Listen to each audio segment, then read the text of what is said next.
sayang. Masak apa tu? Hari ni kita masak makanan Thai iaitu tom kha gai. Kalau dekat Thailand dipanggil macam sup. Rasa dia lebih kurang macam tom yang putih tapi dia berlemak yang bersantan. So mula-mula kita masukkan air dalam periuk. Kita masukkan bawang besar, kita masukkan bawang putih yang sudah diketuk, masukkan halia, masukkan lengkuas, masukkan serai yang sudah dididik, masukkan akar dan batang ketumbar. Kita masakkan seketika sampai dia naik bau dan mendidih. Lepas tu kita masukkan ayam yang sudah dibasuh bersih, masukkan daun lima purut, kita masakkan seketika. Lepas tu kita boleh masukkan tomato, masukkan carrot. Lepas tu kita masukkan cili padi ikut atas kepedasan. Kita masakkan seketika sampailah sayur tu separuh lembut. Kita perasakan dengan garam.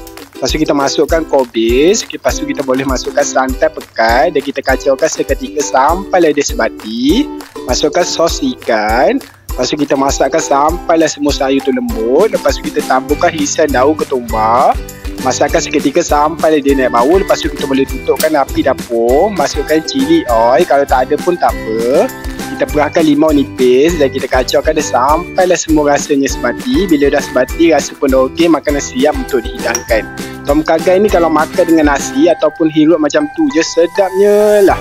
Rasa dia strong sangat. Ada rasa masam, pedas, creamy. Lepas tu rasa dia fresh sangat. Rasa macam ada dekat tepi pantai. Jom makan.